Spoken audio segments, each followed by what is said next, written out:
Hello guys, आज हम कर रहे हैं हमारा मैथ सिलेक्शन सीरीज़ का लेक्चर 5।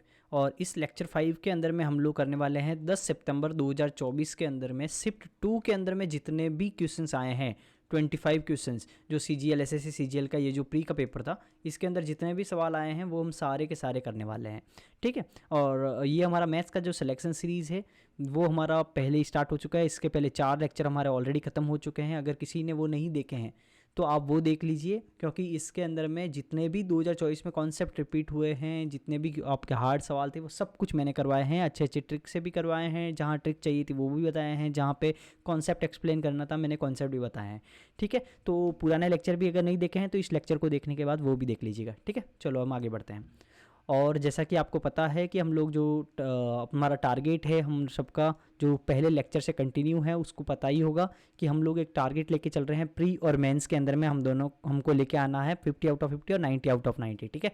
और मैथ्स में जैसे कि आपको पता है कि मेरे ऑलरेडी 90 आउट ऑफ 90 आए हुए हैं मेंस के अंदर में। तो फिर अगर आपको भी चाहिए कि आपको भी 90 आउट ऑफ 90 लाना है तो जो मैं बताऊँ उतना करते जाओ, आपका हो जाएगा। सिलेबस खत्म करो और ये सीरीज़ को खत्म करो और 2023 के मॉक दो, आपका बहुत है। ठीक है। और एक एक लेक्चर आपको देखने हैं। और जैसा एक और इम्पॉर्टेंट चीज़ कि अब मैं ऑलरेडी आपको बता चुका हूँ जो कंटिन्यू है कि मैं जो 25 क्वेश्चंस हैं, 25 के जो क्वेश्चंस हैं उसमें मैं ना 21 से 25 तो रख रहा हूँ हार्ड सवाल। 21 से 25 में मैं क्या रख रहा हूँ जो टफ है, और जो आपके 1 से लगाकर 20 है उसके अंदर मैं वो सवाल रख रहा हूँ जो कि ईजी है, या फिर जो 1 साल से तैयारी कर रहा है उनको आते होंगे। आई होप कि उनको आते होंगे। तो अगर आपको लगता है कि आप एक्सपर्ट में हैं तो आप 21 से 25 वाले सवाल देख लीजिए, बहुत है आपके लिए। और अगर आपको लगता है कि आपको पूरा का पूरा करना है तो आप 1 से लगाकर 25 तक पूरा देख लीजिए, आपको सब कुछ समझ में आ जाएगा। मैंने कॉन्सेप्ट से बताया। और एक और चीज़, पिछले लेक्चर के अंदर में किसी ने कमेंट किया था यूट्यूब के ऊपर में कि आप थोड़ा राइटिंग को देखिए, क्योंकि मैं पेन टैब से लिख रहा था तो उसमें थोड़ा राइटिंग का थोड़ा इश्यू आ रहा था। लेकिन इस आज से मैंने पेन टैब का थोड़ा साइज़ बढ़ाया है तो आपको आज से कोई भी राइटिंग का इश्यू नहीं आएगा। ठीक है। चलो बिना टाइम वेस्ट किए हम लोग स्टार्ट करते हैं। तो पहला हमारा क्वेश्चन क्या है, इंग्लिश मीडियम वाले इंग्लिश में पढ़ ले, हिंदी मीडियम वाले हिंदी में पढ़ ले। ठीक है। तो आगे क्या हमारा सवाल है, नीचे दिए गए समीकरण को संतुष्ट करने के लिए एक्स वाई जेड के मान ज्ञात कीजिए। अब देखिए 3 इक्वेशन हमारे पास में दे रखी है, ये तीनों इक्वेशन, इन तीनों में ये सब वैल्यू दे रखी है। अब हमें बोल रहा है कि हमें निकालनी है हमारे एक्स वाई जेड की वैल्यू, लेकिन हमें इन तीनों को सॉल्व नहीं करना है। एक चीज़ ध्यान रखना, जब भी कोई इक्वेशन होती है और उनकी जो आंसर्स होते हैं ना वो उस इक्वेशन में सेटिस्फाई करते हैं, ये चीज़ ध्यान रखो। जैसे अगर हमारा इन तीनों को सॉल्व करने के जो उत्तर आएगा ना वो हर किसी इक्वेशन में सेटिस्फाई करेगा। तो हमें पता है कि तीनों को जोड़ने पे 12 आना चाहिए। तो देखो ऑप्शन में 5 और 4 9, ये तो 6 हो रहा है, गलत हो गया ऊपर। और 5 और 3 8, ये भी गलत हो गया। 5 और 4 9 और 10 11 12, तो ये उत्तर हो गया। 5 और 3 4 3 7 ये माइनस में है तो ये भी नहीं है, तो ये हमारा आंसर हो गया। ठीक है। हमें इक्वेशन सॉल्व नहीं करनी है। चलो नेक्स्ट। एक पुलिसकर्मी 500 मीटर की दूरी पर एक चोर को देखता है। एक चीज़ ध्यान रखो, ये फेवरेट सवाल है एसएससी का, चोर पुलिस। ठीक है। उनको चोर पुलिस बहुत अच्छा लगता है एसएससी को। ठीक है। तो चोर पुलिस आपको पूरा का पूरा पढ़ लेना है और बहुत इजी है। तो हमें इसमें रिलेटिव स्पीड के अलावा और कुछ नहीं चाहिए। हमें पता है कि समय बराबर क्या होता है, दूरी बटा चाल, डिस्टेंस अपॉन वेलोसिटी। और वेलोसिटी हमें यहाँ पे रिलेटिव वेलोसिटी लेनी होती है। तो हमारे पास में डिस्टेंस कितना है, 500 मीटर। 500 मीटर में, ये मीटर में ध्यान रखना। पुलिसकर्मी दौड़ना शुरू करता है और चोर भी उसी समय पीछे भागता है। चोर 15 किलोमीटर प्रति घंटा की गति से भाग रहा है और पुलिसकर्मी द्वारा चोर को पकड़ने में 15 मिनट लगते हैं। तो पुलिसकर्मी की गति बताओ। मान लो पुलिसकर्मी की गति v है। ठीक है। पुलिसकर्मी की गति मैं मान लेता हूँ कि v है। और हमें पता है कि पुलिसकर्मी ज़्यादा तेज भागेगा चोर से, तभी तो पकड़ेगा ना। अगर धीरे भाग जाएगा तो पीछे रह जाएगा। तो जब रिलेटिव स्पीड क्या होगी, जब दोनों ही इस डायरेक्शन में भाग रहे हैं तो उसकी रिलेटिव स्पीड हो जाएगी v माइनस आपका ये हो जाएगी 15, v माइनस 15। ये आपकी चोर और इसकी रिलेटिव स्पीड। अब इसके अंदर में मैं देखो एक चीज़ और ध्यान रखो, ये तो है मीटर में, ये है किलोमीटर पर आवर के अंदर, तो इसको मीटर पर सेकेंड में बदलते हैं। तो इसको 5/18 से मल्टीप्लाई कर दिया। अब बचा कि हमें कितने समय में मिला, 15 मिनट में मिला, 15 मिनट में। लेकिन अभी यहाँ पे मीटर पर सेकंड में बदल दिया, हमने सेकंड में बदल दिया, तो इस मिनट को सेकंड में बदलने के लिए 60 से मल्टीप्लाई कर दिया। ओके। अब यहाँ पे थोड़ा हम लोग खेल लेते हैं। 0 से 0 गया और 5 3 15 और 10 50, और ये हमारा हो गया 6 3 18, और ये 18 से ये 18 कट जाएगा जब इधर आएगा तो। ठीक है। तो हमारा क्या बचा, 10 बराबर v माइनस 15 और इंटू में आएगा 5, और इधर में हमारा कुछ नहीं बचा ना। ठीक है, नहीं बचा। और ये हमारा हो गया 10 बराबर आपका 5v माइनस 15.75, 75 10 85, v बराबर 17.85, तो 17 आ गया आंसर हमारा। ठीक है। ये किलोमीटर प्रति घंटा के अंदर में ही आएगा, ध्यान रखना है v। चलो नेक्स्ट, अभी आज आपको राइटिंग अच्छी लग रही होगी पिछले लेक्चर्स के मुकाबले, अब आपको एकदम सही लगेगी क्योंकि मैंने थोड़ा इसका साइज़ बढ़ा दिया है, ठीक है। चलो नेक्स्ट, दी गई तालिका में पुस्तकों की संख्या को दर्शाती है। ये जो है ना, ये बुक्स है, और हमें क्या निकालना है कि विषय B1, ये जो B1 विषय हैं जिसमें 120 आए हैं, पुस्तकों की संख्या तथा प्रत्येक विषय की पुस्तकों की औसत संख्या का अनुपात क्या है। प्रत्येक विषय की पुस्तकों की औसत संख्या का अनुपात। अब देखो B1 का क्या हो गया 120, अब इसके साथ मुझे रेशियो निकालना है। किसका रेशियो निकालना है? मुझे रेशियो निकालना है इसके औसत संख्या का। तो पहले इन सबको जोड़ो, जोड़ने से क्या आएगा, ये तो 0 हो गया, और 5 और 5 10, 10 2 2 4 2 6, 10 6 16, 6 असल का 1 1 2 3 4 5 और 1 6, 660।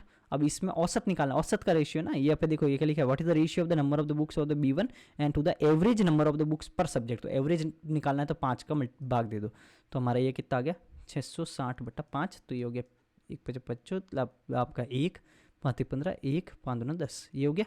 और इसको अगर मैं काटूंगा तो मैं काट लेता हूँ 12 से काट लेता हूँ, तो ये 10 बार कटेगा, और ये 12 12, 10 रेशियो 11, तो ये हमारा आंसर हो गया। चलो नेक्स्ट, ए रेशियो B 6 रेशियो 8 है, B रेशियो C ये है, A ratio B ratio C निकालना है। कुछ नहीं करना है हमें क्या निकालना है, ABC ऐसे लिखते हैं, AB 6 रेशियो 8 है और BC 5 रेशियो 12 है। हमें पता है कि भाई B वाला तो सेम होना चाहिए, तो मैं इन दोनों को सेम बना देता हूँ। कैसे सेम बनाऊंगा, इसके करने के तरीके बहुत सारे हैं, लेकिन मैं सेम बनाने का मैं 2-3 बता देता हूँ आपको। चलो पहले सबसे पहला आपका तरीका बताता हूँ। यहाँ पे क्या करो, इधर साइड में 5 लिखा है इधर में 5 लिख दो, इधर साइड में 8 लिखा है इधर भी 8 लिख दो, ठीक है। जो एकदम कॉर्नर होता है वो लिख दो। मैं बहुत सारे तरीके बताता हूँ। ये 6 5 30 हो गया, इनका मल्टीप्लाई करना, 6 5 30, 8 5 40, और ये हो गया आपका 12 8 96। तो यहाँ पे इनका काट दो तो हो गया 15 20 और 48, तो ये हमारा आंसर हो गया। ये तो हुआ पहला तरीका। चलो दूसरा तरीका क्या हुआ, A B और C 6 8 5 12। तो ये दूसरा तरीका क्या हुआ, इसको ऐसे मल्टीप्लाई करो, 6 5 30, फिर इधर मल्टीप्लाई करो 8 5 40, और फिर यहाँ पे ऐसे मल्टीप्लाई करो 12 8 96, तो ये आ गया 15 20 48। ये दूसरा तरीका। अब तीसरा तरीका बता देता हूँ, A B C 6 8 5 12।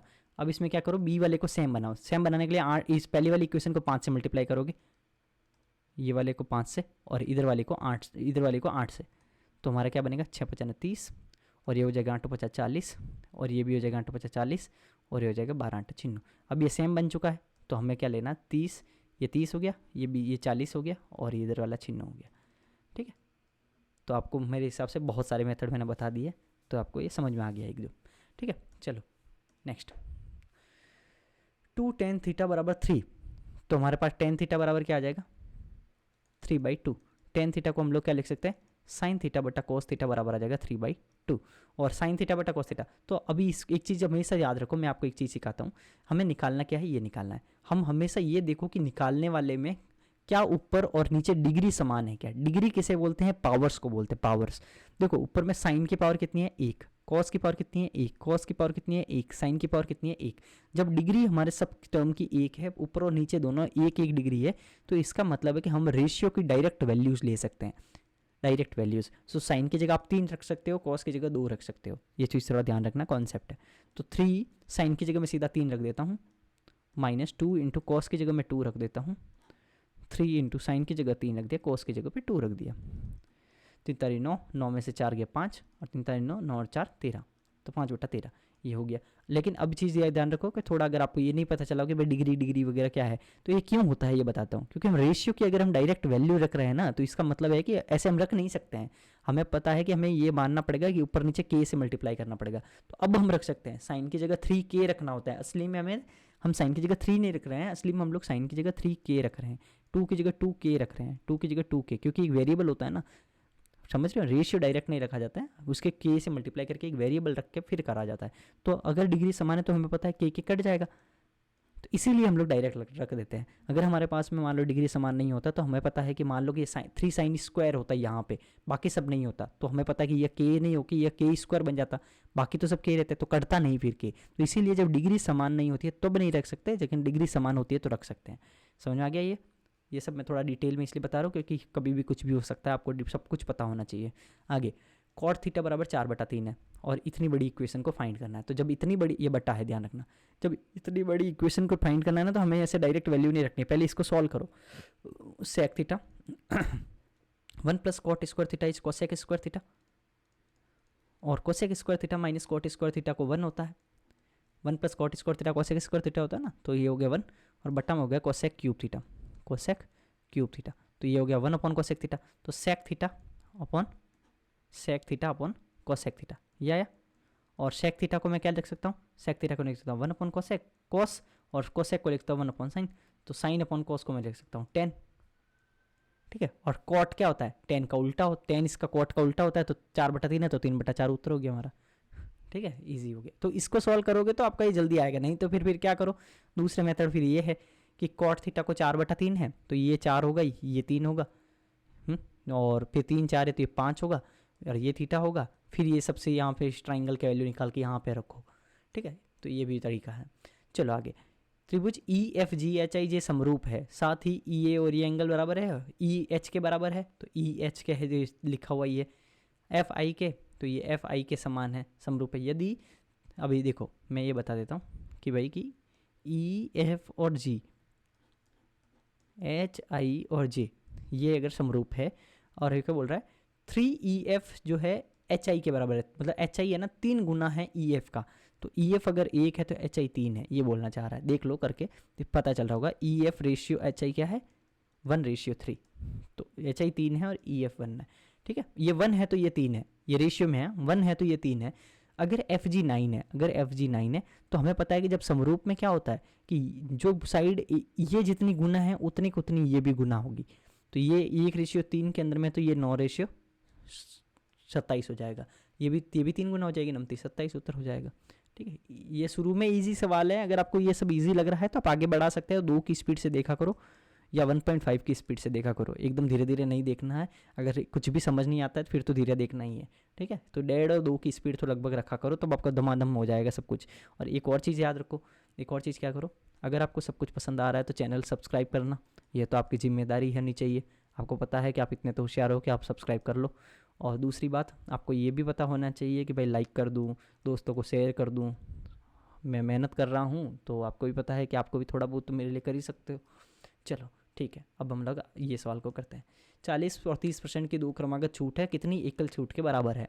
एकल छूट का फॉर्मूला क्या होता है, एकल छूट का मतलब हो गया आपका ये सक्सेसिव वाला जो फॉर्मूला होता है ना, वही फॉर्मूला होता है। बस ये चीज़ ध्यान रखो, x + y माइनस XY/100, ये होता है आपका सक्सेसिव डिस्काउंट का, डिस्काउंट, ठीक है, डिस्काउंट। आज तो राइटिंग मेरे हिसाब से सबको पसंद आ रही होगी, ठीक है। पिछले लेक्चर देख रहे हो तो 40 और 30 70 माइनस 4 3 12, 70 में से 12 गया 58, ठीक है। मेरे को खुद को पसंद आ रही है राइटिंग।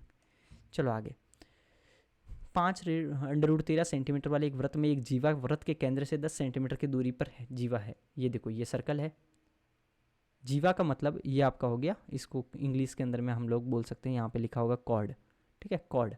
तो अब यहाँ पे देखो ये सेंटर है, ये बोल रहा है कि एक जीवा है जो यहाँ पे है, और ये यहाँ पे क्या है 10 सेंटीमीटर की, ये आपका कॉर्ड है।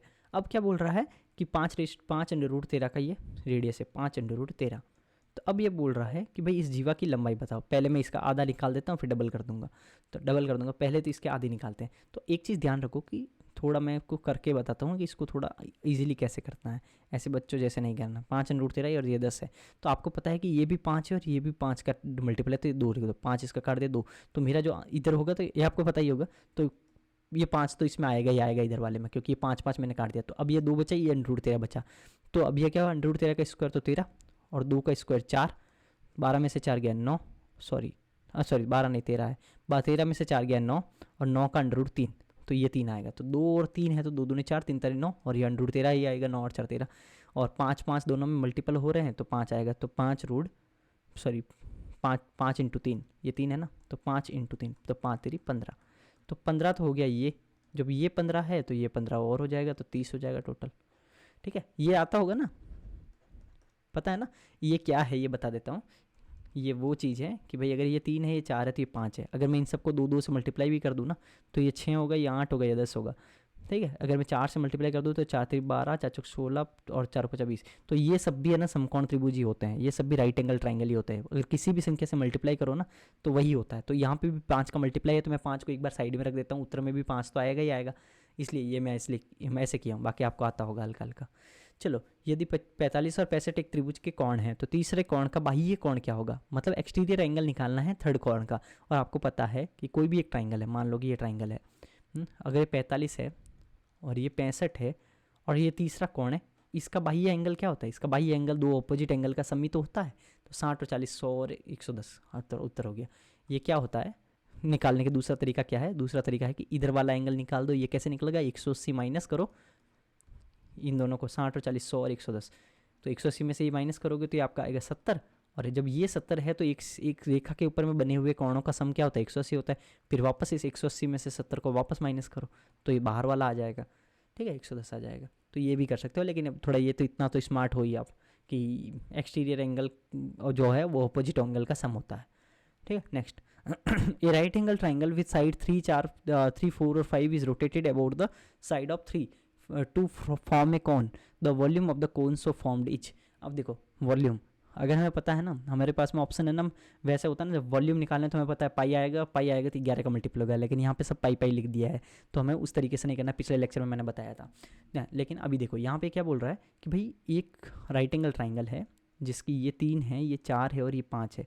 उसने क्या किया, ये जो है ना, ये 3 वाली साइड, इसके अबाउट में ये क्या किया, इसे रोटेट कर दिया।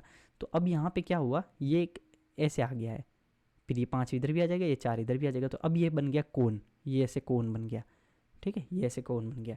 तो अब इसको रोटेट करने से कोन बन गया, इसका वॉल्यूम निकालना है। वॉल्यूम क्या होता है, 1/3 पाई आर स्क्वायर एच, पाई को पाई ही रखना है। और ऑप्शन में देखो आर स्क्वायर, आर क्या हो जाएगी, ये हो जाएगी 4, तो r square into h, h क्या हो जाएगी 3 हो जाएगी, 3 3 कट गया, 16 पाई उत्तर हो गया। चलो नेक्स्ट, बहुत ईजी था ये वाला तो पेपर। 11 दूना 22, तो ये हो गया 0.22, इसमें से घटाया तो आ गया 3, और 7 और 6 13 में से 3 गया तो आ गया 10, 21 में से 10 गया तो आ गया 11, ठीक है, उत्तर। आगे, पाइप एल एक पूल को 30 घंटे में भर सकता है। एल कितने में भर सकता है, 30 घंटे में भर सकता है। एम कितने में भर सकता है, 45 घंटे में भर सकता है, ठीक है। दोनों पाइप एक साथ खोल दिया जाए तो कितने में भरेगा, तो 45 दूना 90, 30 तिया 90, 45 दूना 90, 3 और 4 5, 5 हो गया, ये हो गया आपका 18.90, हो गया ख़त्म। चलो नेक्स्ट, ये है, ये पिछले लेक्चर के अंदर में सेम टाइप का सवाल था, सेम टाइप का था ना, ए प्लस 1/a था और उसमें ए स्क्वायर प्लस 1/a स्क्वायर निकालना था और एग्जैक्ट सेम डाटा था। मुझे तो ये नहीं समझ आ रहा कि दो, वो एक दिन पहले का शिफ्ट था तीसरा और ये एक दिन बाद का शिफ्ट है, मतलब ये वो शिफ्ट 2 है, शिफ्ट 1 था 10 तारीख का और ये शिफ्ट 2 था। देखो एकदम एक ही डाटा दे दिया एकदम। और इसको स्क्वायर करना है तो आएगा x plus 1/x plus 2 into x plus x into 1/x बराबर आ जाएगा 50, ये कट गया, -2 हो जाएगा, 47 आ जाएगा। और बाकी मैंने आपको बताया ही है कि जब भी a प्लस 1/a बराबर k होता है तो a square plus 1/a square क्या होता है, k स्क्वायर -2 होता है। इतना तो आपको पता है। और एक और आपको बता देता हूँ अगर आपको नहीं पता है, a प्लस 1/a बराबर अगर k होता है तो a माइनस 1/a बराबर रूट k स्क्वायर -4 होता है, ठीक है। माइनस निकालना है तो -4 होएगा। अगर मान लो कि a माइनस 1/a बराबर k होता है तो a प्लस 1/a बराबर हो जाएगा रूट k स्क्वायर प्लस 4। इतना ध्यान रखना, प्लस निकालना है तो प्लस आएगा, माइनस से प्लस में जाना है तो, और माइनस निकालना है तो माइनस आएगा, इतना ध्यान रख लो। अंडरस्टूड। चलो नेक्स्ट, एक व्यापारी के पास में 1000 किलो चीनी है भाई, जिसका कुछ हिस्सा है 10% लाभ पर, शेष 40% लाभ पर, कुल मिलाकर 20% लाभ हुआ, 40% पर कितनी बची गई। जब ऐसा कभी भी होता है ना कि कोई एक क्यूमुलेटिव दिया हुआ है कि भाई कोई एक चीज़ है, आधा इस पे आधा कुछ इस, मतलब कुछ इस पे कुछ इस पे टोटल इस पे, तो बताओ कितना कितना। इस टाइप का जब डिवीजन हो जाता है ना तो ये सब में ना एलिगेशन लगते हैं, ये चीज़ ध्यान रखो। हमें पकड़ना होता है कि भाई एलिगेशन से होगा कि नहीं होगा, ऐसे केस में एलिगेशन लगता है। तो कुछ हिस्सा 10% से, कुछ हिस्सा 40% से, और टोटल आपका हो गया 20% से। तो अब हमारे पास में क्या होगा, ज़्यादा में से कम घटा दो, 20 में से 10 गया तो यहाँ पे हो गया 10, 40 में से 20 गया तो यहाँ हो गया 20, तो हमारा आ गया 2:1। तो जब 2:1 आ गया और हमें क्या पूछा 40% से कितना बेचा गया, तो 40% के रिस्पेक्ट में क्या हो गया 1। तो टोटल 2 और 1 3, 3 की वैल्यू है 1000 किलो चीनी, और तो हमारे तो 1 निकालना है ना, 40% के रिस्पेक्ट में तो 1 है, तो 1 की वैल्यू आ जाएगी आपका 333.33, आ गया ख़त्म। चलो नेक्स्ट, एक व्यापारी के पास में चलो ये क्या सेम ही सवाल हो गया क्या, नहीं, अच्छा मैंने नेक्स्ट नहीं निकाला। चलो ये हो गया। अक्षय एक दुकान से कुल 180 में पेन और नोटबुक खरीदता है। 180 रुपये में निम्नलिखित में से एक्स का मान बताओ। कि भाई एक पेन का मूल्य 10 रुपये है तो एक्स पेन का मूल्य 10x हो जाएगा। एक पेन नोटबुक का मूल्य 20 रुपये है तो 6 का हो जाएगा 120 रुपये। 120 की तो नोटबुक हो गई, तो पेन पेन कितने के हो गए, 180 माइनस 120 आपके 60 हो गया। ठीक है, 60 रुपये के तो पेन हो गए, तो x बराबर 6 हो गया। इतना बच्चों वाला सवाल आ गया, ये तो मैंने तीसरी क्लास में पढ़ा था। ठीक है, ये CGL का स्टैंडर्ड है, आप ये देख लो कितना घटिया सवाल पूछ रहे हैं। थोड़ा तो अच्छा लगना चाहिए ना कि कट ऑफ वगैरह थोड़ी नीचे रहे। इस बार देखो कट ऑफ कितनी हाई गई है। 3 अम्ल A, B और C की सांद्रता 20, 30 और 40 के रूप में निर्दिष्ट की गई है। 3, 5 और A के अनुपात में मिश्रित किया जाता है, जिसके 30% की सांद्रता वाले विलियन प्राप्त होता है। A का मान बताओ। The concentration of the 3 acids A, B, C are specified as 20, 30 और 40% respectively. They are blended in the ratio of the 3:5 yielding a solution with the concentration of the 30%. What is the value of the A? तो ये क्या बोल रहा है कि 20, 30, 40% वाले हैं, उसको कितने में मिला है, 3, 5 और A में मिला है। तो ये क्या हो गया, 20 या 60, ये क्या हो गया 5 15, ये क्या हो गया प्लस 40 से, तो ये तो गया ये, और बटा वो होता है ना राशियों का योग बटा राशियों की संख्या है, टोटल सम बटा नंबर ऑफ द क्वांटिटीज़। तो नंबर कितने हो गए 5, 3, 5 और 3 8 प्लस A, तो 8 प्लस A और ये आपका टोटल सम हो गया। तो ये जो रेशियो है वो कितना आ रहा है, 30 आ रहा है। बस हो गया, रेशियो 30 है और ये आपका टोटल सम हो गया, और यहाँ पे हो गया 8 है। टोटल सम कैसा आया, ये परसेंटेज को उसकी क्वांटिटी से मल्टीप्लाई कर दो, हो गया, और ये नंबर ऑफ क्वांटिटी होगी। तो 8 3 24, 240 प्लस 30A बराबर हो जाएगा आपका 15 6 21 0 प्लस 40A, तो 30 में से 40 गया 10A बराबर ये हो जाएगा 30, A बराबर आएगा 3। ठीक है, चलो आगे नेक्स्ट सरल कीजिए। अब यहाँ पे 0.58 0.58 0.58, तो यहाँ पे ये A क्यूब बन रहा है माइनस, अब ये है ना हमें डायरेक्ट इस तरह से दिया नहीं है, लेकिन ये भी B क्यूब है। B क्यूब कैसे दिखेगा, ये 0.1 का क्यूब है, ये 0.58 का क्यूब है, ये 0.1 का क्यूब है। 0.1 का क्यूब करोगे तो यही आएगा। ठीक है, तो ये B क्यूब है बटा, अब ये दोनों ऊपर सेम लिखा है, जहाँ पे हमने A लिखा है तो ये A स्क्वायर है। ये मेरे पास में कहाँ से आया, देखो ये 0.58 है और ये 0.058 है। ये कहाँ से आता है, ये आता है जब 0.58 को मैं 0.1 से मल्टीप्लाई करता हूँ ना, ये B है हमारा और ये A है हमारा, इन दोनों को मल्टीप्लाई करते हैं तो यही आता है। ठीक है, तो ये तो यहाँ से आ गया, और ये कहाँ से है, ये B स्क्वायर है हमारा, 0.1 का स्क्वायर है ये यही, तो हमारे पास में ये A square plus AB plus B square बना। और ये किसका फॉर्मूला है, ये किसका फॉर्मूला है, ये माइनस B का फॉर्मूला है। कैसे, एक फॉर्मूला होता है ना, A cube minus B cube बराबर होता है A minus B bracket A square plus AB plus B square, यही तो फॉर्मूला होता है। तो ये हमारा फॉर्मूला हो गया, और यहाँ पे हमारे पास में वैल्यू दी हुई है, तो ये A माइनस B होता है। A हमारे पास में 0.58 है और B हमारे पास में 0.1 है, तो ये हमारा 8 आ गया, ये हमारा 4 आ गया, हो गया 0.48।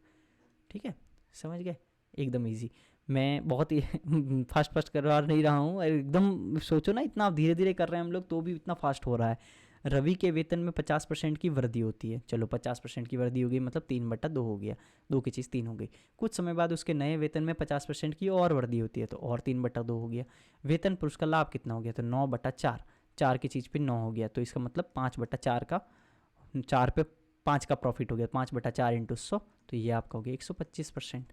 ये तो पहला तरीका हो गया। दूसरा तरीका तो मैं आपको सक्सेसिव वाला बताया, ये एक बार 50, दूसरी बार 50, फिर 50 इंटू 50/100। ठीक है, ये दूसरा तरीका हो गया, 50 50 100, और ये हो गया 50 25 125%, ये दूसरा तरीका हो गया। ठीक है, एकदम बच्चों वाले सवाल है। 20वां सवाल, अब देखो आगे थोड़े थोड़े अच्छे सवाल आएंगे, जो इस शिफ्ट के जो 5 सवाल और है। चलो आगे, दिया गया दंड आरेख एक कंपनी द्वारा विभिन्न वर्षों में बाइकों के उत्पादन को दर्शाता है। दिए गए वर्षों में कितने वर्षों में बाइकों का उत्पादन सभी वर्षों में बाइकों के औसत उत्पादन से अधिक है। अब ये चीज़ ध्यान रखो, सभी वर्षों में बाइकों के औसत उत्पादन, पहले तो देखो कि सभी वर्षों में औसत बाइकों का औसत उत्पादन है कितना। यहाँ पे है 35, ठीक है, यहाँ पे है 35, यहाँ पे है 50, यहाँ पे है 70, यहाँ पे है 90, फिर ये यहाँ पे है 40, और फिर यहाँ पे है 60, और फिर यहाँ पे है आपका 30, यही है ना 30। ठीक है, अब इन सबको जोड़ दो, तो ये हमारा 5 बन गया, 6 3 9 4 13, 13 और 10 23, 23 में से गया 22, 22 और 7 5 12 13 14 15, 22 और 15 37 बटा 3 और 3 6 और 1 7 7, तो हो गया आपके पास हाथ बचे 35 36 37 2 और 7 या 21 53 पॉइंट को समथिंग है। ठीक है, तो हमारे पास में देखो कितने में ज़्यादा है ये नहीं है ज़्यादा, एवरेज से ज़्यादा यही पूछ रहा है कि कितने में एवरेज से ज़्यादा है। ये 50, ये भी नहीं है ज़्यादा, एक तो ये ज़्यादा है, एक ये ज़्यादा है, ये भी नहीं है ज़्यादा, ये ज़्यादा है, ये नहीं है ज़्यादा, तो कितने ज़्यादा है, 3 ज़्यादा है, तो 3 वर्ष में ज़्यादा हो गया। अंडरस्टूड। चलो नेक्स्ट, ये सवाल सबसे अच्छा है, ये सवाल सबसे मतलब सबसे अच्छा है इस शिफ्ट का। ठीक है, जो सबसे अच्छा इस शिफ्ट का है वो यही सवाल है। अब देखो इसमें क्या बोला गया है, पी कोस ए, चलो इसको मैं सबसे लास्ट में बताऊंगा, अगर यहाँ तक देखे हो ना तो आप लास्ट तक भी देखना, ये अच्छा सवाल है, सबसे अच्छा यही सवाल है। चलो नेक्स्ट, पहले ये देख लेते हैं फिर वो 21वां वापस बताऊंगा। राजमार्ग पर स्थान ए और बी एक दूसरे को 20 किलोमीटर दूर है, मतलब क्या बोल रहा है, ये ए है, ये बी है, यहाँ से क्या हुआ, ये दोनों 20 किलोमीटर के दूर पे है। ठीक है, आगे क्या हुआ, एक कार ए से और दूसरी कार बी से एक ही समय पर चलना प्रारंभ करती है, एक इधर से ए से चल रही है, एक बी से चल रही है। ठीक है भाई, यदि कारें अलग अलग चाल से एक ही दिशा में चलती है, मतलब एक इधर चल रही है, एक इधर चल रही है, एक ही दिशा में चलती है, तो वे 1 घंटे में पहुंचती है, मतलब 1 घंटे में मिलती है। यदि वे एक दूसरे की ओर चलती है, दूसरे केस में क्या कर रहा है, एक इधर चल रही है, एक इधर चल रही है, तो वो 12 मिनट में मिलती है। दोनों कारों की चाल बताओ। हमें पता है कि जब दो जनों के बीच, ये चोर पुलिस हो गया एक तरह का, ये वाला पहला वाला केस चोर पुलिस हो गया। इसमें क्या होता है, हमें रिलेटिव जितना भी गैप है ना उसको कम करवाना होता है। जो हमारे पास 20 किलोमीटर है, अगर मान लो कि मैं ए की स्पीड को ए मान लेता हूँ, बी की स्पीड को बी मान लेता हूँ, ये वी ए और वी बी, में ए को ए ही मान लेता हूँ स्पीड को, और बी को बी मान लेता हूँ, तो हमें पता है कि भाई दोनों जब एक ही डायरेक्शन में जाएंगे, जब दोनों एक ही डायरेक्शन में जाएंगे, और हमें पता है कि दोनों अगर मिल रहे हैं, जब दोनों मिल रहे हैं तो ए की स्पीड ज़्यादा होगी, तो इसलिए मैं ए माइनस बी किया, बी माइनस ए नहीं किया। ये चीज़ ध्यान रखना, मैं क्यों कर रहा हूँ, क्या कर रहा हूँ, इस सबके पीछे रीज़न है। ये किलोमीटर प्रति घंटा में, ये भी किलोमीटर प्रति घंटा में रखा, तो मेरा आंसर भी घंटे में आना चाहिए ना, टाइम, तो डिस्टेंस बटा वेलोसिटी बराबर टाइम, तो टाइम क्या होगा, 1 घंटे में मिल रहा है, तो 1 घंटे में मिल रहा है, तो ए माइनस बी बराबर 20 आएगा। ठीक है, और दूसरा क्या हो गया, दूसरा में बोल रहा है कि भाई 20 है, और जब दोनों सामने आएंगे तो जुड़ जाएंगी वेलोसिटी, तो ए प्लस बी बराबर 12 मिनट में, लेकिन हमें तो इसमें घंटे में बनाना है, तो 12 बटा 60, 12 पुनिया 60, और ये हो गया ए प्लस बी बराबर 100। तो अब हम इसको सॉल्व भी कर सकते हो, वैसे जोड़ के आधा कर दो और घटा के आधा कर दो तो भी हो जाएगा, लेकिन ऑप्शन में भी देख सकते हो, वैसे दूसरा देखने की जरूरत भी नहीं थी। दोनों में ऐसा कौन सा ऑप्शन है जिसमें ए में से बी घटाओ तो 20 आए, यही तो ऑप्शन है, 20 आए, और दोनों को जोड़े तो 100 आए, ये हो गया उत्तर। चलो नेक्स्ट, दिए गए दंड आरेख को अध्ययन कीजिए, नीचे दिए गए ये आंसर है। अब यहाँ क्या बोल रहा है, 2000 से 2001 के बीच में कंपनी 6 ये है, पुस्तकों की बिक्री को 1000 में दर्शाती है। ठीक है, दर्शा दिया भाई। अब ये बोल रहा है देखो 2000 और 2001 का 2 का ग्राफ दिया हुआ है, दोनों वर्षों के लिए शाखा B6 की कुल बिक्री कितनी होगी, 150, 8 और 7 15, 150 कुल बिक्री।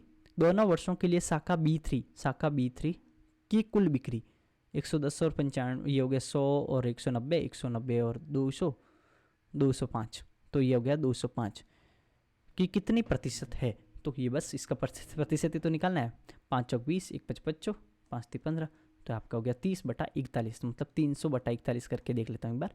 तो 41 और ये पे 7 वगैरह लिखे हुए, तो 7 चौक 28, 7 बार गया तो 7 चौक 28, तो और 1 7 7, तो 287 हो गया, फिर इसमें से गया तो 13 बच गया, 130 बच गया, और ये हो गया आपका 4 3 12, लगभग 3 73 पॉइंट समथिंग हो गया। चलो नेक्स्ट, इंग्लिश में भी पढ़ लेना जिसको नहीं समझ में आ रहा है, हिंदी वाला नहीं समझ में आया तो। अब समझो, यदि ये 78 से विभाजित मतलब डिवाइड किया जाता है तो आपका रिमाइंडर कितना बचेगा, मतलब इसमें अगर इसका डिवाइड करें तो रिमाइंडर कितना बचेगा। रिमाइंडर कैसे निकलता है ये थोड़ा अच्छे से समझ लो, ये अच्छा सवाल है, जिसको थोड़ा बहुत प्रॉब्लम होता है ना, ये कैसे का होता है। देखो 77 पे 77 पावर है, प्लस 77 है, अब 78 है। ऐसे सवालों को कैसे करते हैं वो समझ लो। जो भी नीचे डिवाइड कर रहे हैं ना, आप ये देखो कि उसका कितना मल्टीपल करें, है कि वो एक या तो ज़्यादा हो या एक कम हो, ऊपर वाला। तो अब सोचो कि हमें तो ये देखो 77, वैसे इसमें मल्टीपल करने की ज़रूरत ही नहीं है। ये 78 ना, 78 से एक कम है 77, तो इसका मतलब मैं 77 को ये लिख सकता हूँ कि -1 भी लिख सकता हूँ। नीचे वाले के रेस्पेक्ट में देखना है, ये -1 है। यहाँ पे देखो मैं इसको थोड़ा और डिटेल में बताऊँ तो रिमाइंडर जो वैसे मिटाऊँ नहीं तो अच्छा है। रिमाइंडर जो थ्योरम है ना, ये बोलती है कि रिमाइंडर है ना, रिमाइंडर है ना, जोड़ भी सकते हो आप, घटा भी सकते हो, भाग भी कर सकते हो, ये सब में रिमाइंडर है ना काम करता है कि अगर मेरे पास दो टर्म है और इस दोनों के बीच में इसका रिमाइंडर अलग और इसका रिमाइंडर अलग करके जोड़ दो तो भी वो टोटल का रिमाइंडर आ जाता है। तो इसका मतलब माइनस गुणा ये सब में रिमाइंडर अच्छे से चल जाता है। तो अब हमारे पास में क्या हुआ, मैं सिर्फ इस टर्म को देखता हूँ, सिर्फ इस टर्म 77 में अगर मैं 78 का डिवाइड करूँ तो मेरा रिमाइंडर 77 बचेगा। और 77 को दूसरी लैंग्वेज में मैं -1 भी बोल सकता हूँ। कैसे, नीचे वाला जितना होता है ना उसका हम लोग माइनस कर देते हैं, तो 77 में से 78 माइनस करेंगे तो ये -1 आता है। तो हमें पता है कि -1 इसको मैं लिख सकता हूँ, नीचे वाले के रेस्पेक्ट में -1 लिख सकता हूँ। और मुझे ये भी पता है कि ऊपर में 77 पावर है और प्लस इस 77 को भी मैं -1 लिख सकता हूँ। समझना ये मैं चीज़ क्यों बोल रहा हूँ, ये समझना।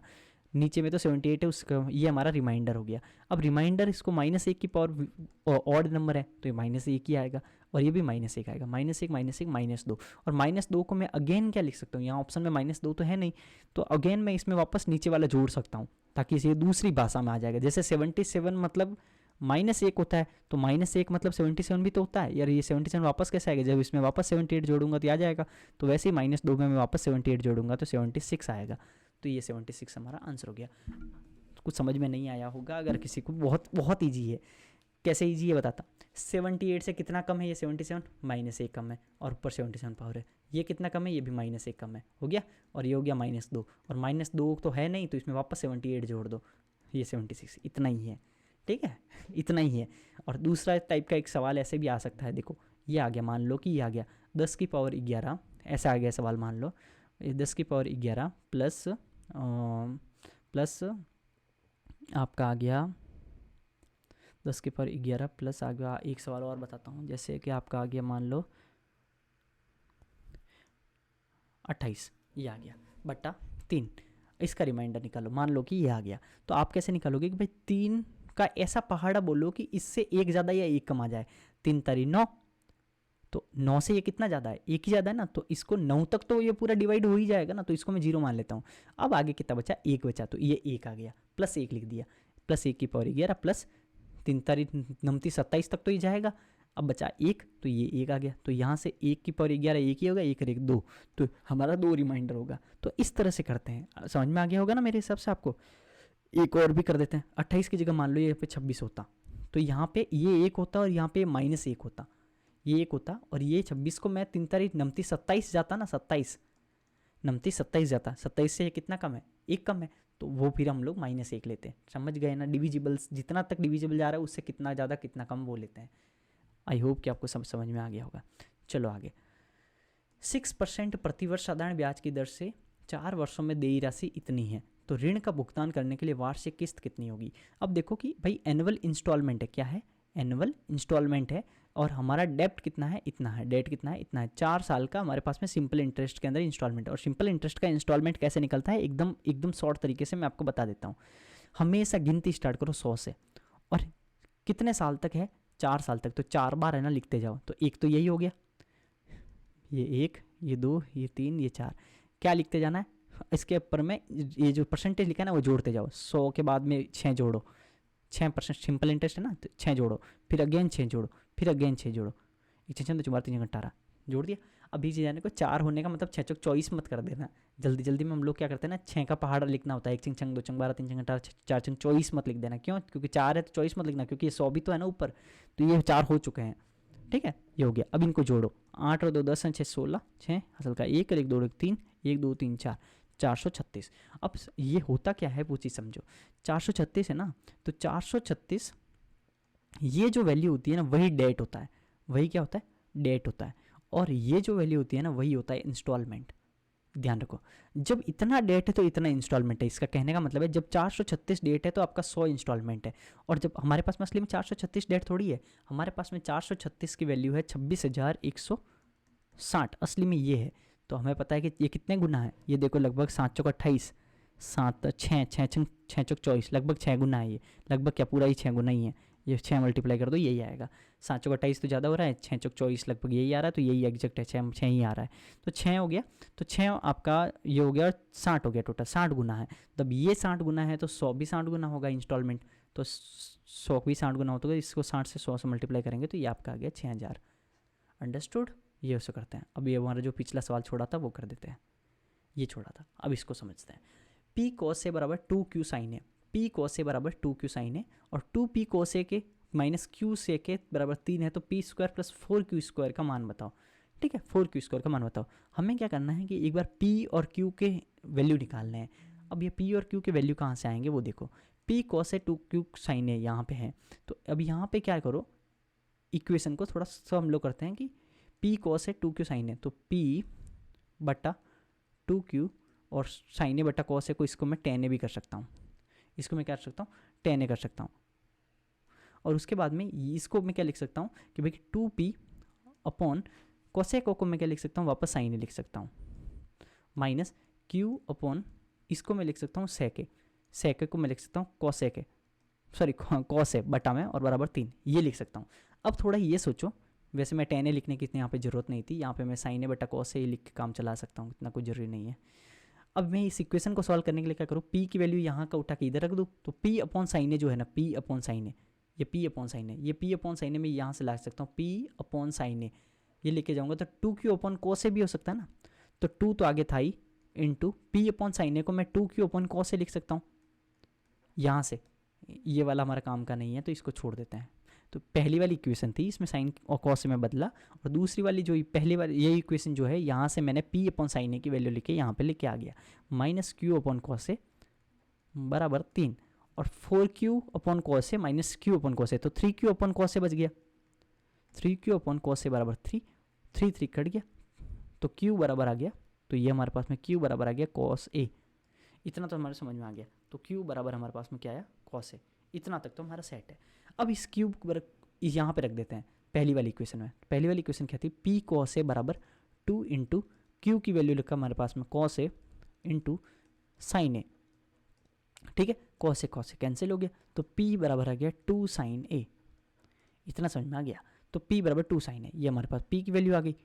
तो अब यहाँ पे रखो p square plus 4q square में, p स्क्वायर की वैल्यू आ जाएगी 4 साइन स्क्वायर थीटा, यहाँ पे p स्क्वायर करेंगे ना इसका, तो 4 sign square theta plus 4 Q square मतलब 4 कॉस स्क्वायर थीटा, 4 कॉमन ले लेंगे तो ये 4 हट जाएगा, sine square theta plus cos square theta आ जाएगा 1, तो ये हमारा हो गया आंसर 4 इंटू 1 बराबर 4, तो ये हमारा आ गया आंसर। तो यहाँ पे आप आई होप कि आपको समझ में आ गया होगा ये मैंने किया है, कुछ नहीं किया है। यहाँ से मैंने पहले इसमें साइन कॉस में बदला, उसके बाद में p अपॉन साइन ए की वैल्यू यहाँ से निकाला और वो इसमें रखा, फिर हमारा आंसर सॉल्व होता गया। q बराबर कॉस ए आया, फिर q बराबर कॉस ए को मैंने यहाँ पे रखा, तो p बराबर साइन ए, p बराबर 2 साइन ए आया, और फिर मैंने ये दोनों को ना यहाँ पे रखा, तो हमारा आंसर 4 आ गया। अंडरस्टूड। तो ऐसे करके हमने सारे के सारे 25 सवालों को कर लिया है, और आपको पता ही है कि ये शिफ्ट तो बहुत ज़्यादा इजी लगी, मेरे को भी लगी, कल वाली शिफ्ट से भी ज़्यादा अच्छी लगी, मतलब ज़्यादा ईजी लगी। ठीक है, और thank you for watching. I hope कि आपको ये लेक्चर्स सीरीज़ सारी ये जो पसंद आ रही है, और आप कमेंट सेक्शन में बता सकते हो कि आज राइटिंग सुधरी कि नहीं सुधरी पहले के मुकाबले। देखो कितना अच्छा लिख रहा हूँ, कमेंट सेक्शन के अंदर में बता दो कि राइटिंग वगैरह अभी पिछले कल लेक्चर के मुकाबले अच्छी है कि नहीं है। देखो जैसे ही किसी ने कमेंट किया और मैंने इंप्रूवमेंट कर दी, तो आप भी कमेंट वगैरह करते रहो, डाउट्स वगैरह पूछते रहो। ग्रुप्स वगैरह हमारा टेलीग्राम का जो है वो ज्वाइन कर लो, ग्रुप ज्वाइन कर लो, आपको बहुत ज़्यादा फ़ायदा मिलेगा।